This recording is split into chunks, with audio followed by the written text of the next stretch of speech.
Hello everybody and welcome to my list of the top 10 bands that ended way too soon.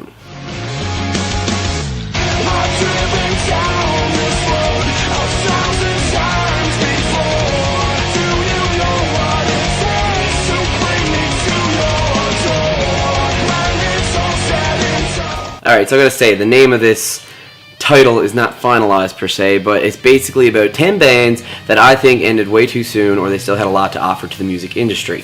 So I'm just going to get right into this and we're going to go to number 10. Okie dokie, number 10. I've decided to pick Decoder for this spot. This band was together from 2010 to 2012. Now, if you never followed this band, there's kind of different post-hardcore band. I really like their instrumental sound. It was a bit mellow but heavy at the same time. Their screams were spot on and I love the clean vocals they had. The whole mix on the one full-length album they put out was really awesome, and then they had a bunch of legal troubles and band members leaving after that, so they just kind of ceased and desisted after they changed their name to Lead Hands. But as I said, they ended, and I think they ended way too soon. A band like that had a lot to offer, so sucks to see them go. Number 9, The Last of Our Kind. Now, I could not find the day or year when this band actually began. I guessed around 2009 or 2010, and they also broke up in 2012. Now, this band was really great if you're into metalcore. They had one album which didn't even get released, but it leaked online, that was supposed to be through Media Scare Records. This is the part that sucks. The band got screwed over multiple times by the owner of that label, and they never even got to get that album released. They put a big old statement out. If you go on Tumblr or somewhere on the internet, you'll find it. And it's a very lengthy, very lengthy and angry argument against the owner of that label. And I can kind of see what he means. I've seen other bands screwed over on that label before, and it does suck. So if you've never heard of this band, go check them out. I guarantee if you're into heavy stuff like that, you'll love this band. Alright, so for number 8, this one's kind of coming out of left field. It's a bit different from the rest of the stuff, what you think I might listen to. Sharks. This band started in 2007 and actually ended last year in 2013. They were on Rise Records for their 3 full-length releases. At least they all got put out through Rise. They're a bit of a post-rock, punk rock sort of band. They have this awesome rock mellow sound, but also offer this different kind of UK feel. Their base of rock, it's hard to explain, but I think a lot of people who listen to them, because it was on Rise Records, they judge them. Rise Records, everyone thinks it's just metalcore, more core bands, more metal here, more core here. That's what they think it's all about. No, they actually have a great diverse lineup. This was one of the bands that was really, they really stuck out amongst a diverse group of everything on that label. They had 3 full lengths, they had singles, EPs, they had a bunch of stuff over, I think their 7, 8 year, 10 year as a band. And again, kind of sucks to see these guys go. I can understand that you would get tired in a band after so long of doing this, but Sharks were really great, and I think if a 4th full length had to come out, I would have been really pleased, because I could see on their full lengths they kind of started to decline, which is why it's not further up the list. But yeah, still sucks. Number 7, The Academy Is. Now, I'm sure a lot of people at least are aware of who the Academy Is or were, and William Beckett, their lead singer. Now, I do see a big reason why these guys broke up. Their length of being a band was 2003 to 2011. They put out 3 full lengths, I think 4 EPs, and a single or 2. I'm not completely sure of their discography. But yeah, this band was really awesome if you were into that, how do I say at the time, that alternative rock that was just really catchy, upbeat, had a great sense of vocal presence, and just a great up feel, you know, just very up kind of music. I really love the Academy Is, and I think, you know, I know William's doing his acoustic stuff and his solo stuff. It's all awesome, it's all good, but I just think this band should get together and make one more album. Just, come on, one more. Number 6, Dead Swans. They were together 2006 to 2012. This hardcore, and push for post-hardcore band, were just fucking awesome. Their one full length they got to put out in the span of 6 years was amazing. They had a couple EPs, maybe 3, I think, 3 or 4, and they had a split with Architects. Actually, I'm sure you guys know who Architects are. And yeah, just to see this band end so abruptly after like 6 years of being a band, when you had so much potential and you were like one of the best heavy bands around from the UK, sucks. Going from hardcore to pop punk for number 5, I chose City Lights. Now, this In Vogue Records band actually put out their latest full length in 2013, I believe, like early, mid 2013. And it was definitely one of the best pop punk records to come out in the last 3 or 4 years. It was really catchy, great choruses, instrumental stuff would always stick in your ear.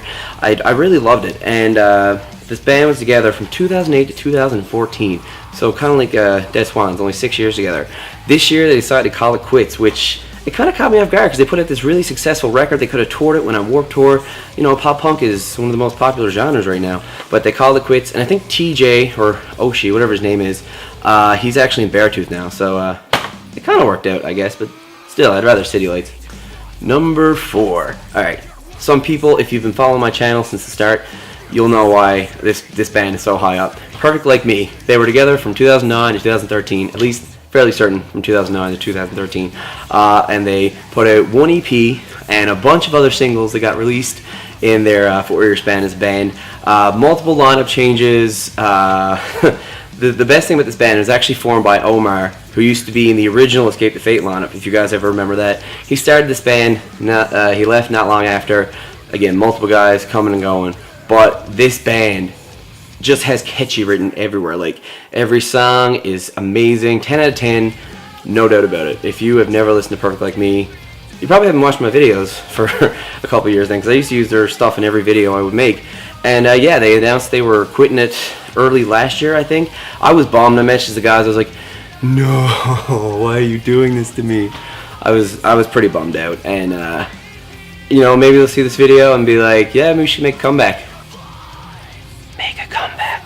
Number 3, Dead and Divine. Being a band from 2003 to 2012 before deciding to hang up their rock boots in that band, they were probably one of the best post-hardcore bands to come out of Canada. I say that, actually no, probably one of the best bands to come out in Canada in general. I put them in my top 5 list at least.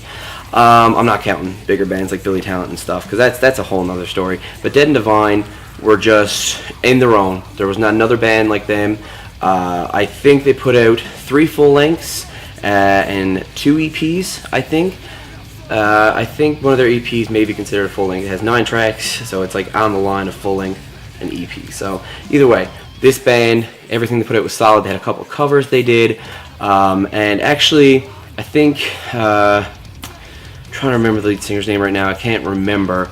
Matt Ryan, something like that. And slipped my mind right now, but he actually has a new band called Ritual, which is very Dead and Divine-esque with that heavier post-hardcore push kind of feel to it, and it's really awesome. But still, Dead and Divine. Come on, just one more album. So we're getting to the nitty-gritty of the top 2. I'm sure a lot of people can probably guess if you like music. You know what I like, looking at the back wall. You probably can't see what the CDs are, but you've seen what I've talked about over the last while. And you can probably guess the last 2 I have here. Number 2, Underoath. Alright, so Underoath were together from 1997 to 2013. So that's probably the longest run as a band on this list. There was no one left from the original lineup by the time they decided to call it quits, because when Aaron, their drummer, left in 2012, around then, he was the last original member to boot out, or to leave town kind of thing, and he went to focus his full time on the Almost. So the last full length that Underoath did was different, because Spencer was just the full vocalist screaming, and the cleans that were on that record received a lot of mixed criticism. You know, like, it was good, I like the change, I'd rather Aaron. Here's the thing, I put them on this list because they are one of my favorite bands. And just to see them come back and do another tour, although it's just more selfish because they did a final tour. They did everything right before they ended it. But yeah, Underoath, I miss you. Number 1, Alexisonfire. That's right. I tried to act like Funaki that time. If you ever watch wrestling. SmackDown. Funaki, number 1 announcer. No? Okay. Anyways, Alexisonfire coming in at number 1. They were together from 2001 to 2011. Technically 2012 because that's when they did their farewell tour. This is the second best thing to come out of Canada, next to Silverstein, and they were just what post-hardcore needed, and that music genre in general. I could go on for at least a half hour talking about this band and why they could have stuck together. Dallas Green, who is now full-time in City and Color, his folky acoustic stuff, you know, that was kind of the reason why Alexisonfire started to get shaky near the end, but they put out their Dog's Blood EP. That was awesome. It was heavy, it was emotional, it's just everything that it was sort of like the old Alexisonfire, their first full length, the self-titled, and I was kind of like, it was like that, but it was more, you know, it was aged well, like a fine wine. It was great.